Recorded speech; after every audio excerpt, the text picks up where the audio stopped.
Buenos días, hoy vamos a continuar con las clases de bioquímica del curso DREM 2020 y el tema que nos toca abordar es el metabolismo del tejido adiposo y el síndrome metabólico. El síndrome metabólico, ¿qué es? ¿Por qué lo queremos estudiar? Es básicamente un desorden metabólico frecuente que resulta de la prevalencia aumentada de obesidad. La fisiopatología es atribuida en gran parte a la resistencia a la insulina, que puede cursar con una hiperinsulinemia, con un flujo excesivo de ácidos grasos libres implicados. Determina un riesgo aumentado de diabetes tipo 2 y patología cardiovascular. El tejido adiposo es un órgano clave que va a estar implicado en la generación de señales endocrinas proinflamatorias que están en la base de este síndrome. El enfoque terapéutico principal es disminución del peso y actividad física. Y en ocasiones requiere tratamiento farmacológico. O sea, como ven ustedes, se trata de una alteración metabólica relacionada directamente con la obesidad que va a determinar una desregulación de la concentración de glucosa en el plasma. Nosotros vimos en la clase pasada cómo se regulaba la glicemia. El rol crítico de enzimas de hormonas como la insulina o el glucagón. Bueno, en estos pacientes, que son en general pacientes obesos, hay una desregulación porque el tejido adiposo, que se ha visto que no es solamente un reservorio de lípidos, sino que es un verdadero órgano endocrino, empieza a secretar citoquinas proinflamatorias que van a producir una alteración de los niveles, a su vez, de insulina, con una hiperinsulinemia, y una alteración de los receptores periféricos a la insulina, o sea, una resistencia a la insulina. Por lo tanto, vamos a tener mucha insulina, pero la insulina no puede actuar en los órganos blancos que actúa normalmente. Y eso hace que la glucosa no pueda entrar a las células.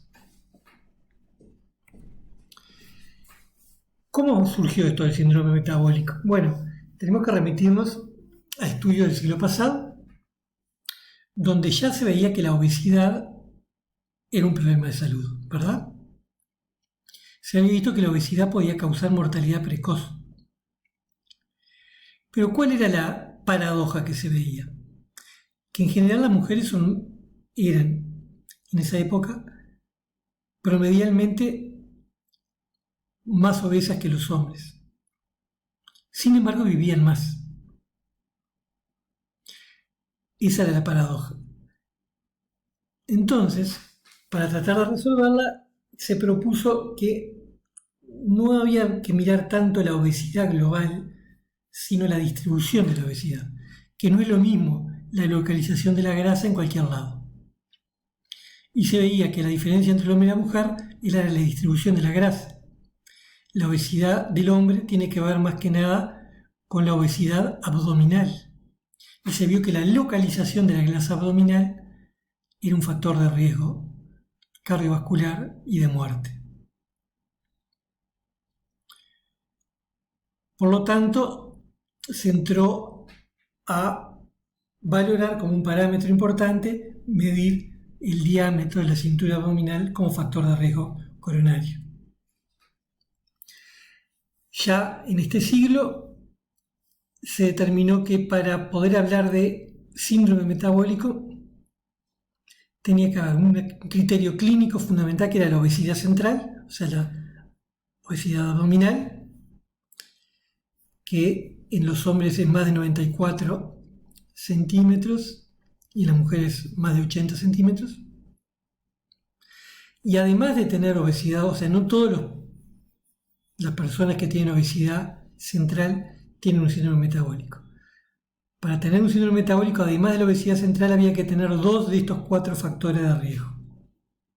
O un aumento de los triglicéridos en plasma, o una disminución de las HDL, o un aumento de la presión arterial, o sea, hipertensión arterial, o un aumento de la glicemia en ayunas, o diagnóstico previo de diabetes. O sea que un paciente que sea obeso más diabético o hipertenso o hipertrigliceridémico, es un paciente que va a tener un síndrome metabólico que va a conllevar un riesgo aumentado de mortalidad cardiovascular.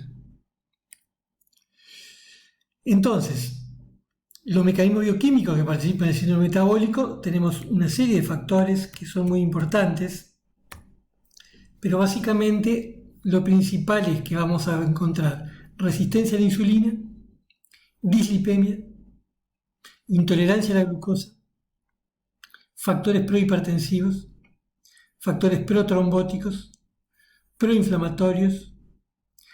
Acá tiene un rol muy importante el tejido adiposo. El tejido adiposo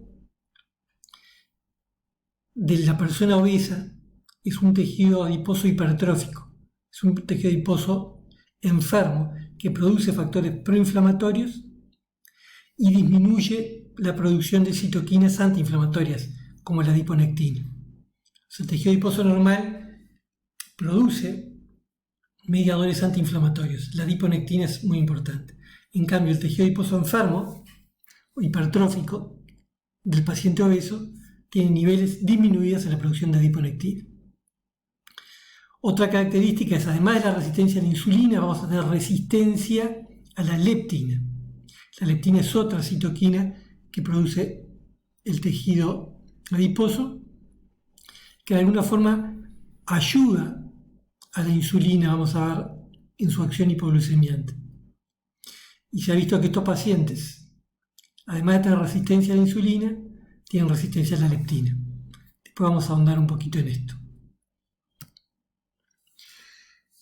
Entonces, en la enfermedad metabólica se empieza a pensar que hay un órgano que es muy importante, que es precisamente el tejido adiposo. No cualquier tejido adiposo. El tejido adiposo disfuncional, que es básicamente el que tiene el paciente obeso, que es un tejido adiposo hipertrófico. O sea, donde hay una hipertrofia y un aumento, hay un exceso del tejido adiposo y del tamaño de los adipocitos. Y toda una alteración metabólica relacionada. Como ustedes saben, ya lo vimos en clase pasada, el tejido adiposo es un tejido facultativo para el consumo de glucosa. O sea que para que la glucosa pueda entrar en el tejido adiposo, necesitamos insulina, que a través del receptor GLUT4 permite la entrada de glucosa al adipocito, y en el adipocito son células muy activas metabólicamente que hacen glucólisis y luego hacen ciclo de Krebs, o sea, una degradación aeróbica de la glucosa para formar energía. La glucosa no es el único combustible, sino que más bien es un combustible secundario. La principal fuente energética del tejido adiposo son los ácidos grasos. Ahora bien, en la obesidad y en el síndrome metabólico son fenómenos que están estrechamente relacionados. Y esta alteración del tejido adiposo está estrechamente relacionada con este proceso. En Uruguay se ha visto que más de la mitad de los obesos reúnen criterios para síndrome metabólico. La gran mayoría de los pacientes que tienen una diabetes tipo 2 también tienen criterios, tienen algún elemento más para tener un criterio de síndrome metabólico.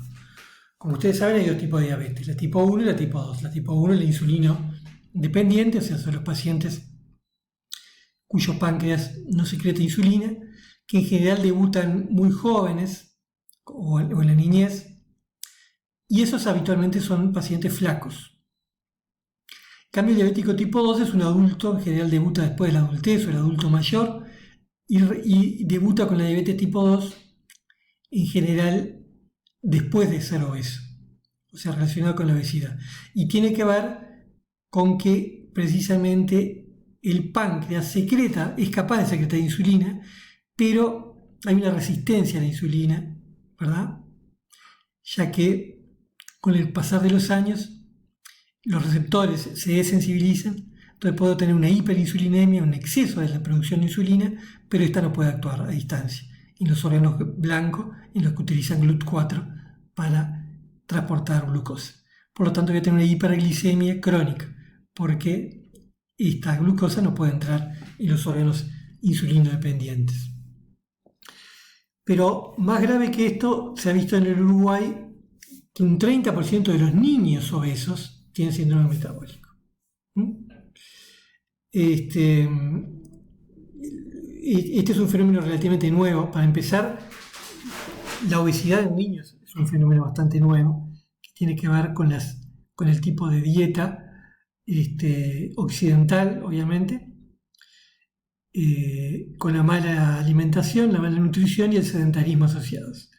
Entonces, al aumentar el número de niños obesos, también aumenta el porcentaje de niños con síndrome metabólico, porque son niños que, además de ser obesos, tienen hiperglicemia o hiperinsulinemia, hipertensión arterial, hipertrigliceridemia, o sea, criterios de síndrome metabólico. Entonces, se plantea una posible secuencia de eventos en el síndrome metabólico, ¿verdad? El punto de partida sería entonces la obesidad central, o sea, básicamente la obesidad, el exceso de tejido adiposo visceral y subcutáneo, fundamentalmente a nivel abdominal. Ese tejido adiposo va a tener obviamente una hipertrofia adipositaria que produce una disregulación en la síntesis de adipokines, que lo vamos a ver más adelante. También se produce un depósito ectópico de grasas, o sea, depósito de grasas en lugares donde habitualmente no hay grasa. Y a nivel del hígado, por ejemplo, hay un aumento, una hipertrofia de la grasa hepática, que me lleva también a un aumento de las VLDL y un aumento de los triglicéridos. Ese aumento, esa hiperformación de lípidos, también se acompaña con una hiperglucemia, o sea, una hipergeneración de glucosa, y a partir de glucosa otro tipo de metabolitos, y una hiperinsulinemia, o sea, el páncreas trata de responder a este proceso secretando más insulina, pero como hay una resistencia a la insulina, no funciona. O sea, hay mucha insulina, pero la insulina no puede actuar. Y completando este cuadro, tenemos que este tejido adiposo enfermo va a estar secretando una gran cantidad de adipoquinas proinflamatorias y protrombogénicas y proaterogénicas, que nos van a llevar a la enfermedad cardioisquémica. La causa, ¿por qué este tejido adiposo enfermo entra a secretar todas estas citoquinas proinflamatorias? ¿Cuál es la base molecular de esto?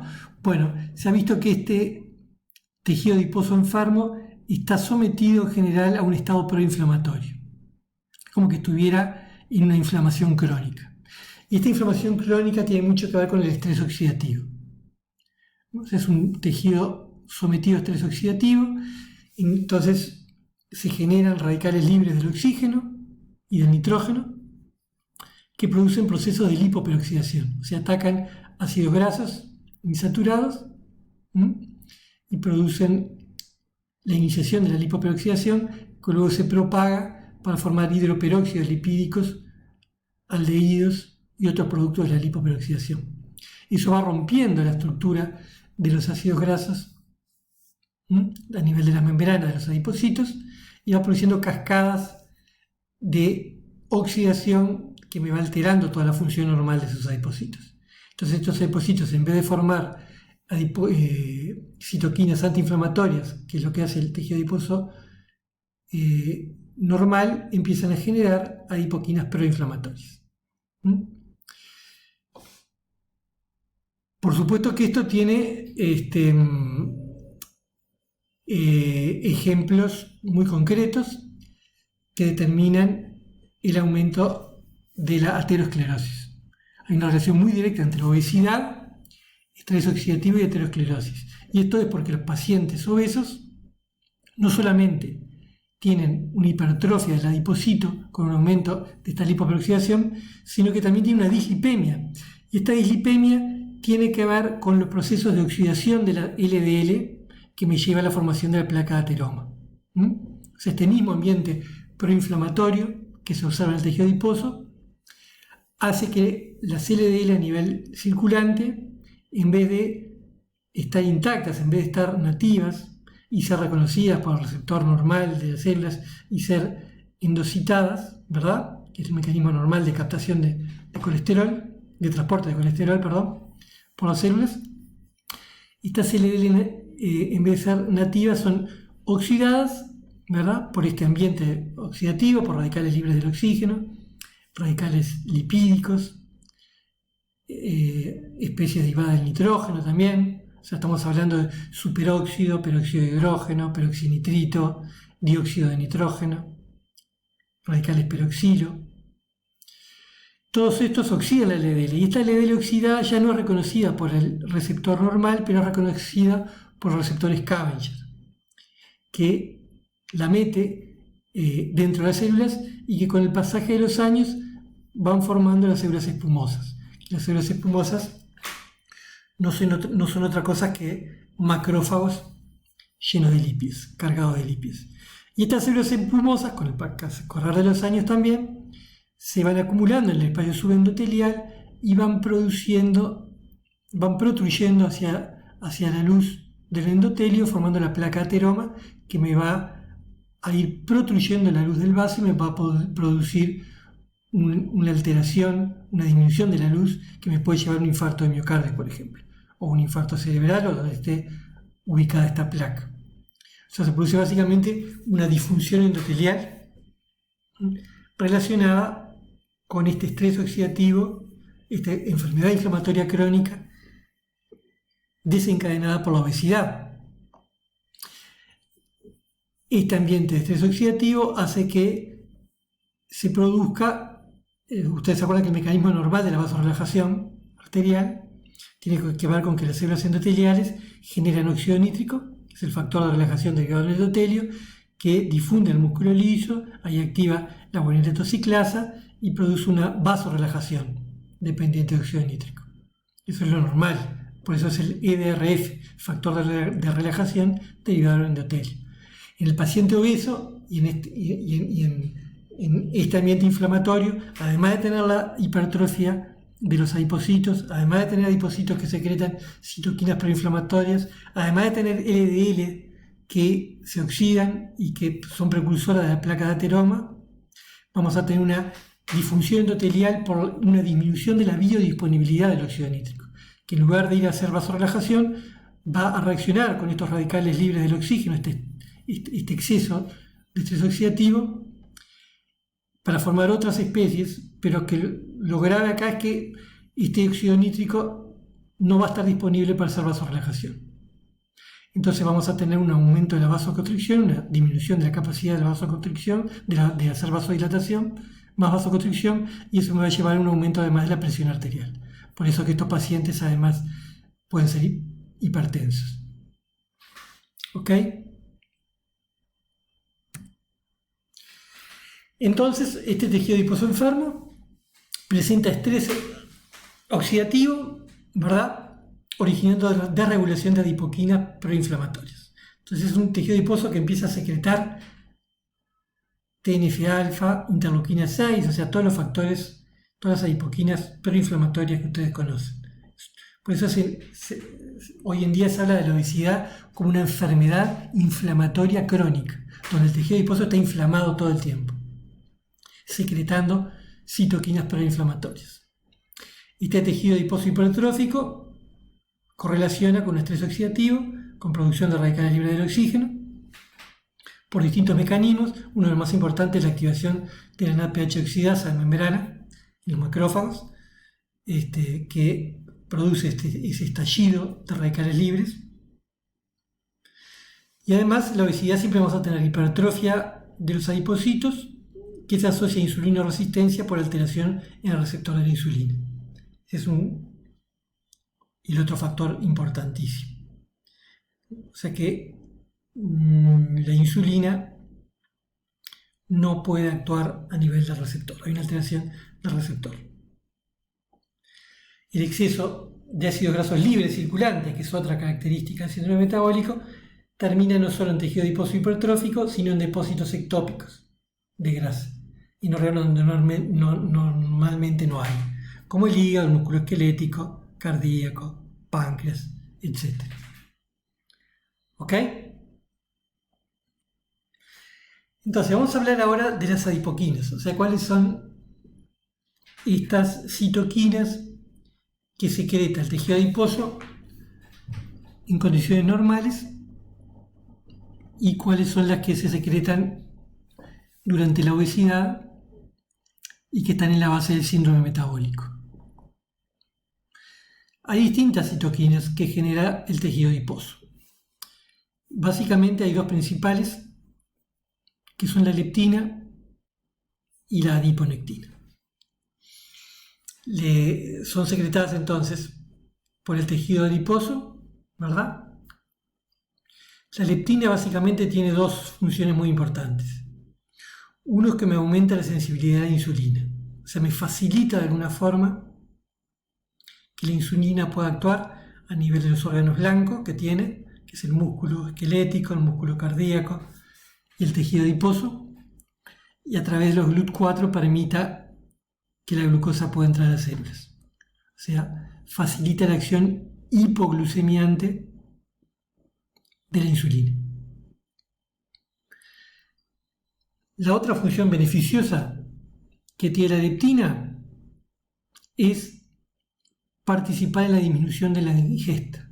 O sea, se secreta del tejido adiposo, pero luego actúa a nivel hipotalámico, a nivel del centro hipotalámico de la saciedad. O sea que es la que nos dice, stop, no comamos más, ya estoy lleno. Por eso es importante darle tiempo a la leptina, que después de como yo estoy comiendo, tiene que ser secretada. El estímulo de la propia comida es el estímulo para que el tejido adiposo secrete leptina, y hay que darle tiempo a que llegue al cerebro, al centro hipotalámico, para mandar la señal de stop, de saciedad y no seguir comiendo.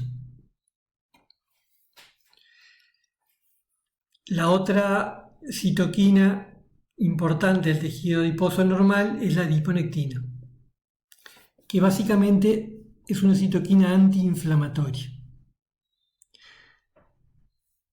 Al igual que la leptina, una de las funciones que tiene es aumentar la sensibilidad a la insulina, o sea, ayuda a la insulina en su acción hipoglucemiante.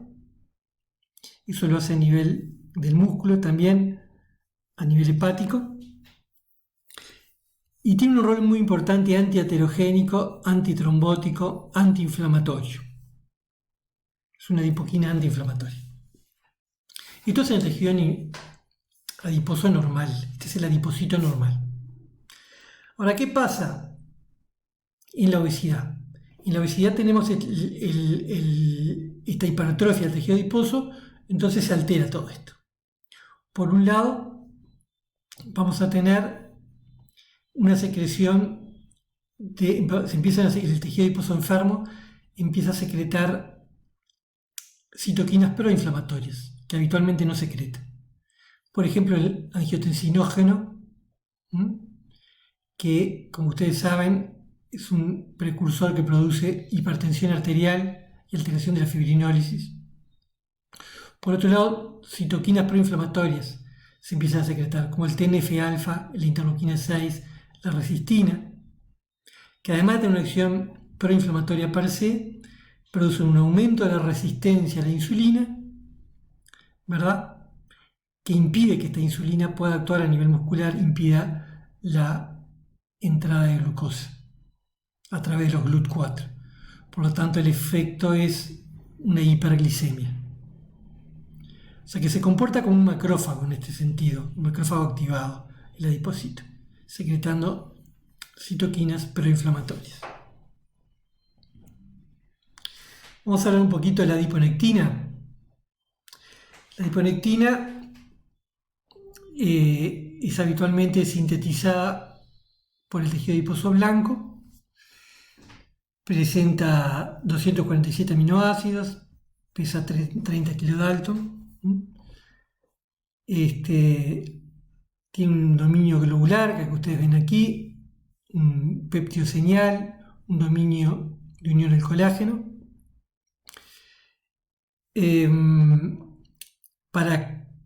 Se secreta en forma inactiva, y para que se active tiene que estar hidroxilada y glicosilada para tener actividad activa, ¿verdad? Se ha visto una relación muy fuerte con la diabetes, la falta de esta citoquina. Se ha visto que hay mutaciones que llevan a una disminución de la concentración plasmática de adiponectina, y que eso conlleva directamente con la diabetes. Hay dos receptores de adiponectina, básicamente el AdipoR1, que está fundamentalmente en el músculo esquelético, que es una mejora de la forma globular, y el AdipoR2, que predomina el hígado y tiene mayor afinidad por la forma completa. Acá vemos cómo se esquematizan el AdipoR1, fíjense, dominio extracelular, y el AdipoR2 aquí. ¿Ok? ¿Cuáles son los efectos biológicos de la adiponectina?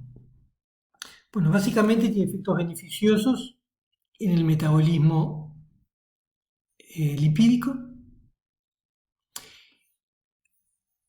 favorece la acción de la insulina, permitiendo su acción para inhibir, por ejemplo, el proceso de gluconeogénesis y por lo tanto bajar la concentración plasmática de glucosa, además de favorecer la entrada de las células.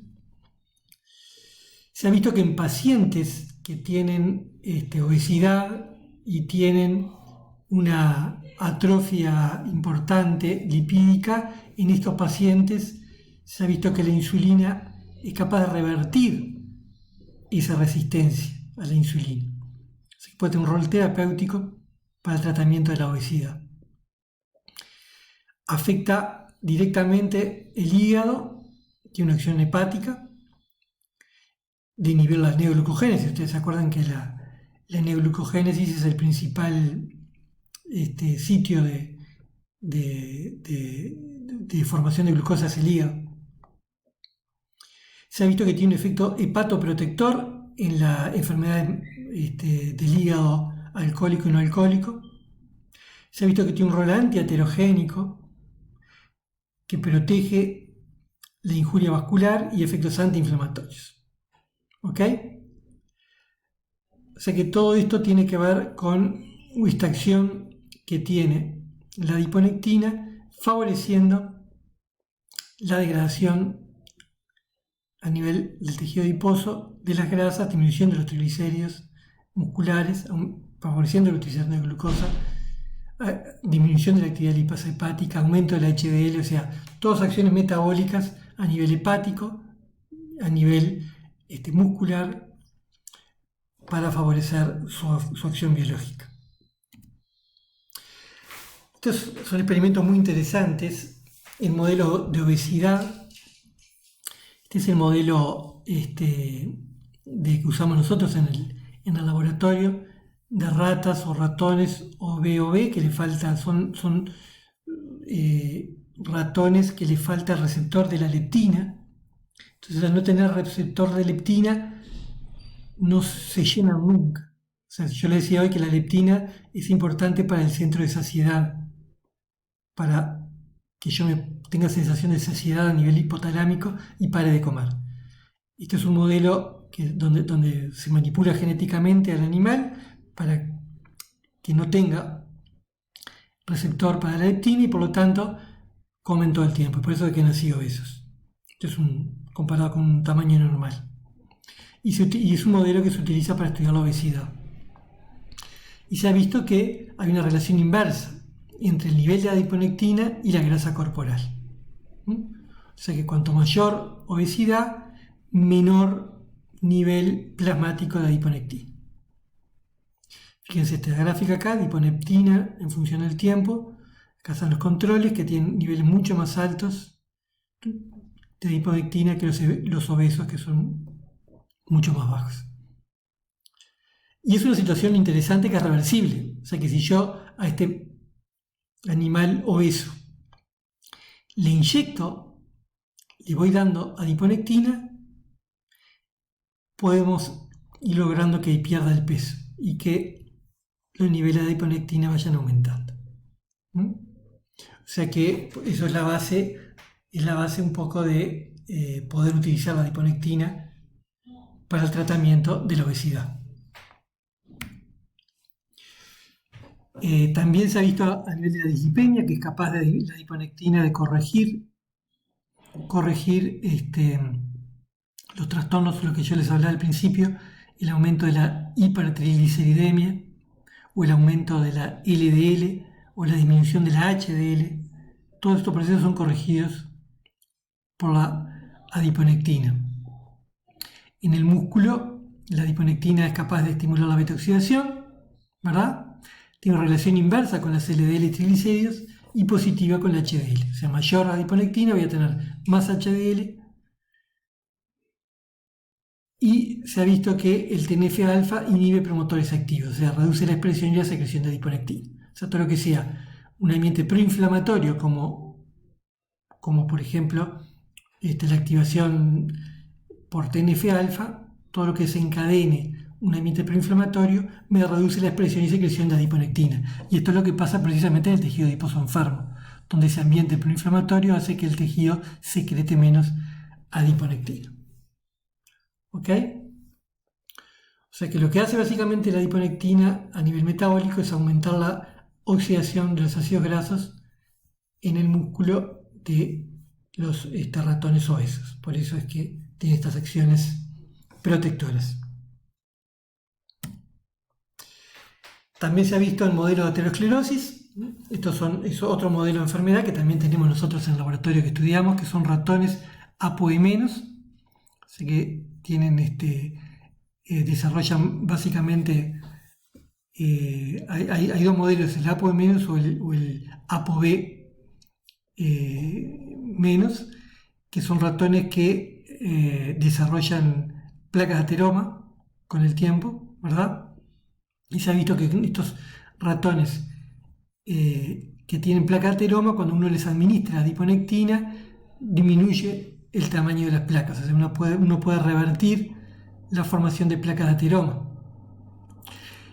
Esto es porque la adiponectina es capaz de inhibir las lesiones ateroscleróticas al disminuir la expresión de moléculas de adhesión, bloquea la migración y activación de células de músculo liso vascular, bloquea la expresión de receptores scavenger de LDL, por lo tanto bloquea la oxidación de la LDL, evitando la formación de las células espumosas, que son luego las precursoras de las placas de ateroma, ¿verdad? Acá es un esquema representando cómo los adipocitos secretan adiponectina, y esta adiponectina va a tener entonces efectos beneficiosos, disminuyendo la proliferación de células epiteliales, disminuyendo la proliferación y la migración del músculo liso y teniendo unas acciones beneficiosas fundamentales en modelos de aterosclerosis.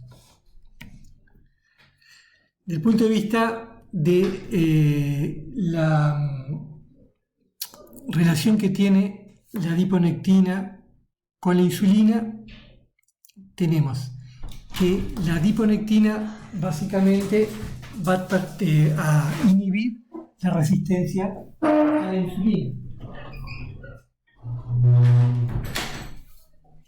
Y esto es porque la adiponectina básicamente es capaz de incrementar la fosforilación del receptor de insulina, estimula la sensibilidad a la insulina por una disminución de la producción hepática de glucosa y en modelos animales se ha demostrado esta reacción directamente proporcional, en el cual la disminución de la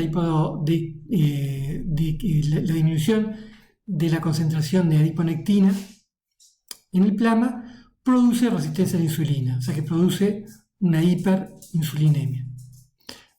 Fíjense, por ejemplo, esta gráfica donde vemos, esto es un modelo animal donde son sometidas, por ejemplo, los animales, los ratones, a una dieta normal o una dieta hipercolesterolémica.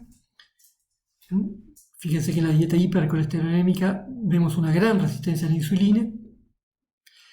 Y a medida que yo administro a estos animales que tienen un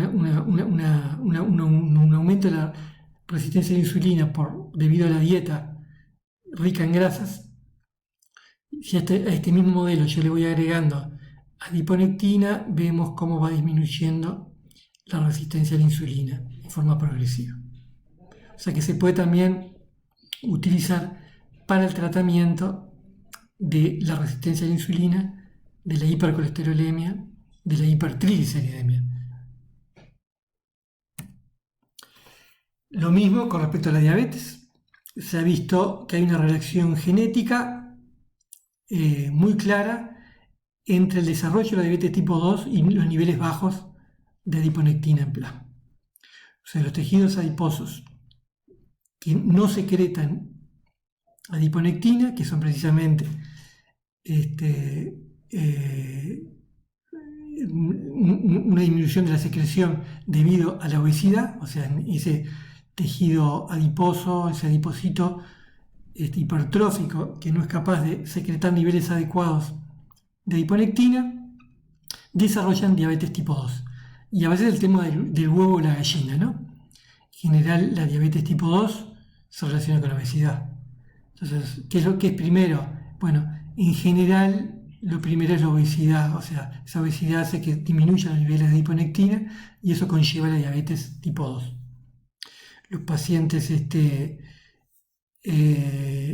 con diabetes tipo 2 básicamente son pacientes obesos que tienen aumento de la resistencia a la insulina, ¿verdad? Entonces son pacientes que no tienen adiponectina, niveles muy bajos, y que sí tienen un aumento de la resistencia a la insulina. Por eso tienen una hiperglicemia crónica. En cambio, los pacientes con diabetes tipo 1, que son las insulinodependientes, presentan niveles elevados de adiponectina circulante, porque acá el problema es otro, la fisiopatología es totalmente diferente.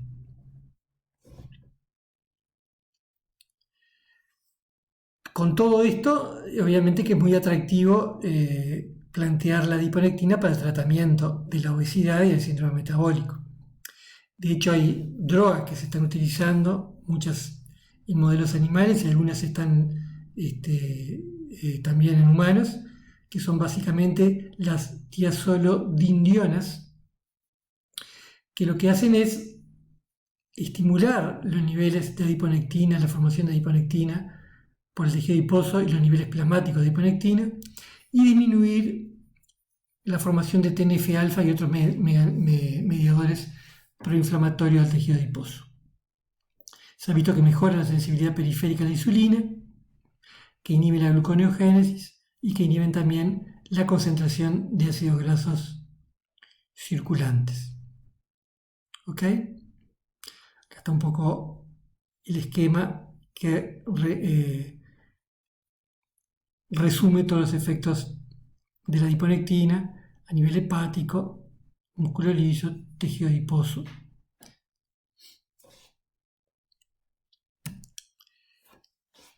Con respecto a la leptina es una citoquina que decíamos también es producida por el tejido adiposo. Está codificada por el gen OB, por eso el modelo que se hablaba yo hoy de obesidad, que es un modelo donde se muta el gen OB para que estos ratones no tengan leptina.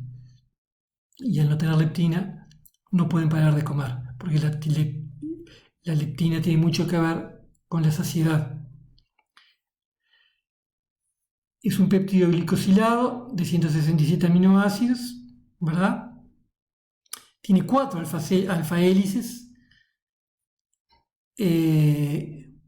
relativamente recientes, el estudio sobre esta se descubrió hace relativamente poco tiempo, la acción y la importancia biológica de la leptina. En cuanto a su secreción, es secretada por el tejido adiposo blanco, y en general es proporcional del tamaño del tejido adiposo. O sea, uno puede tener una idea del volumen del tejido adiposo midiendo los niveles de leptina plasmática. Nos informa sobre cuán normal es el tejido adiposo. También en menor medida se ve en el tejido adiposo marrón, en placenta, hipotálamo, otros órganos, ¿verdad? Acá vemos la diferencia entre hombres y mujeres, o sea que los niveles de leptina en general son mayores en hombres que en mujeres. ¿Qué estimula su secreción? Básicamente la ingesta alimentaria. O sea, es una secreción pulsátil que depende de las ingestas. O sea que después que yo como, después que yo desayuno o almuerzo, después de las ingestas, voy a tener dos pulsos. Por un lado el páncreas que me secreta insulina, es el pico postprandial de la insulina, y por otro lado el tejido adiposo que me secreta leptina. La síntesis está regulada, estimula su síntesis, tiene que ver con la insulina, glucocorticoides, infecciones, hipoxia, alimentación, y es inhibida por MP cíclicos, catecolaminos, frío, etc. Una vez que se secreta por el tejido adiposo, va a viajar ligada a la albúmina, en general viaja por la sangre, y tiene que ir hasta sitios a distancia. O sea, se secreta el tejido adiposo, pero actuar a distancia. Va a actuar, básicamente tiene que ir hasta el sistema nervioso central y a nivel hipotalámico, donde va a actuar fundamentalmente en el centro de saciedad, de consumo de comida y de regulación energética, de modulación energética. También tiene acciones periféricas, fundamentalmente va a tener una serie de efectos metabólicos que vamos a ver. En cuanto a la regulación de la ingesta y del gasto energético, podemos decir que la leptina tiene una regulación lenta, controlando la estabilidad de los depósitos grasos.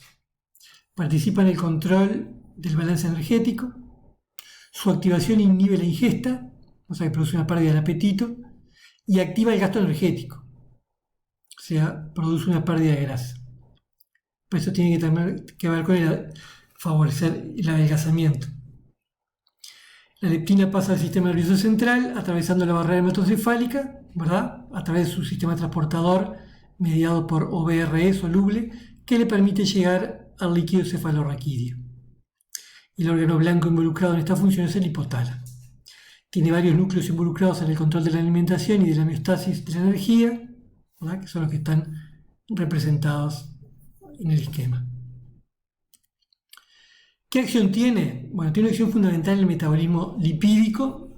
Lo que hace es estimular la lipólisis en el adipocito y la liberación de ácidos grasos a tejidos periféricos, músculos e hígados, donde va a promover la oxidación. Por otro lado, va a estimular la termogénesis al inducir la expresión de la proteína desacopladora mitocondrial UCP1 y provoca una modificación del reparto lipídico en el tejido muscular. A nivel del metabolismo glucídico también tiene una acción importante. Lo que hace es aumentar la captación de glucosa por los tejidos, o sea que en eso ayuda a la insulina. Acá fíjense este esquema, tenemos el tejido adiposo que secreta la leptina y el páncreas que está secretando la insulina. Entonces, después de la ingesta se secretan las dos cosas, insulina y leptina. Y actúan en sinergismo para aumentar la captación de glucosa.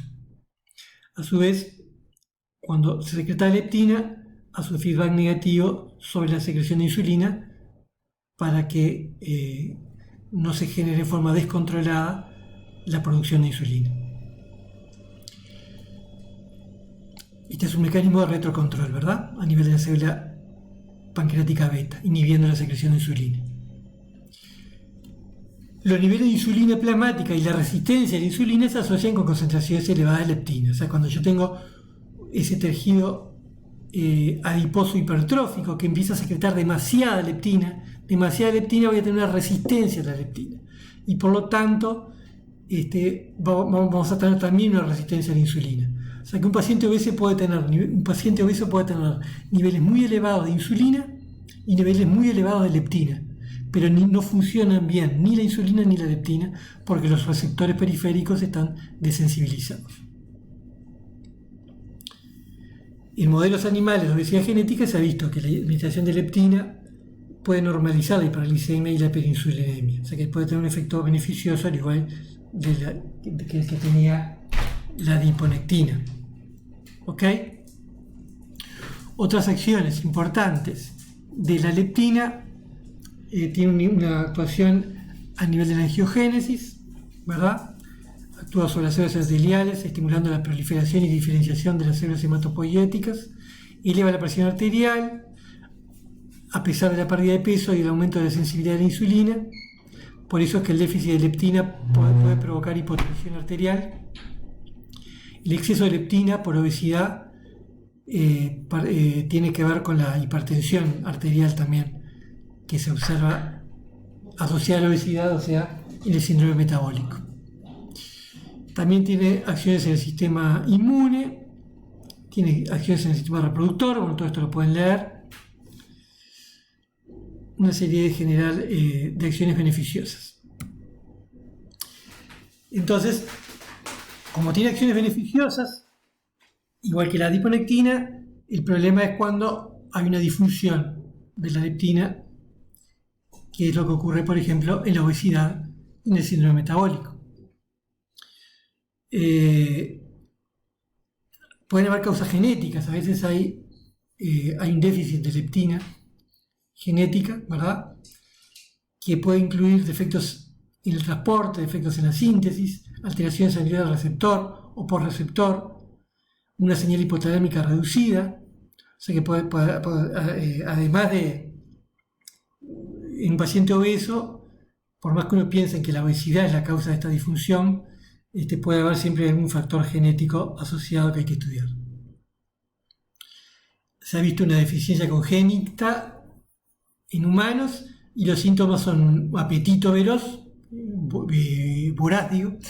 Ese apetito quiere decir que yo no tengo leptina y por lo tanto no puedo dejar de comer. Inclusive en algunos animales se ha visto, por ejemplo, en algunas razas de perros, el labrador, se plantea que es una raza que no tiene leptina. Por eso es que son perros que hay que controlarles el apetito, porque comen todo lo que les dan, no se llenan nunca. Obviamente que estos pacientes cursan con una obesidad mórbida, con una alteración de la inmunidad, con un hipogonadismo hipotalámico, ¿verdad? O sea que es una enfermedad que puede manifestarse de distintas formas y que hay que estudiar. El tratamiento, bueno, la patología de la leptina se centra en la obesidad, porque ahí es donde directamente tiene una incidencia directa. Entonces, una cosa que está profundamente demostrada es que los individuos obesos presentan un alto nivel de leptina, pero tienen una resistencia a la leptina. Esto hace que no puedan ejercer su acción y que la leptina per se no sea útil en el tratamiento contra la obesidad. Entonces, como tratamiento se plantea para el déficit de leptina, o sea, no para el déficit, porque en general hay un aumento de leptina, pero que no puede actuar, que está disfuncional por una alteración del receptor. Una alternativa podría ser la terapia génica, incorporar leptina de segunda generación, tratar de favorecer el gen de la leptina o la expresión del gen con algún adenovirus o un virus adeno asociado, pero esto está en investigación actualmente. Y además el problema habitualmente no es la cantidad de leptina, sino el receptor periférico. Bueno, para resumir entonces, tenemos que la sensibilidad a la insulina, que se va a ver alterada en el síndrome metabólico y en la obesidad, produce un aumento de las citoquinas proinflamatorias del tejido adiposo y una disminución de las citoquinas antiinflamatorias como la adiponectina. El efecto final va a ser aumento de la proliferación, de la difusión endotelial, reacciones proinflamatorias, estrés oxidativo, trombosis, hipertensión y aterosclerosis. ¿Ok? Bueno, esto era un poco lo que les queríamos resumir en la clase de hoy. Espero que les haya servido. Les dejo algunas esquemitas como donde se ve que lo que pasa en la resistencia de insulina en el síndrome metabólico, y que un factor fundamental va a ser los ácidos grasos libres en cantidades de una base expandida de tejido adiposo, que van a producir los efectos del síndrome metabólico que hemos descrito. Superpuesto a la resistencia a la insulina por el exceso de ácidos grasos, vamos a tener el efecto paracrino y endocrino de un estado proinflamatorio producido por una variedad de células, donde los adipocitos y la hipertrofia de adipocitos tienen un rol fundamental. Y bueno, en la investigación actual se está enfocando el tejido adiposo como un órgano clave, como un blanco para nuevas terapéuticas antiinflamatorias, entendiendo la obesidad como una enfermedad inflamatoria crónica. Bueno, esto es todo por hoy. La seguiremos discutiendo esto en el foro y bueno, quedamos a las órdenes para cualquier duda o pregunta.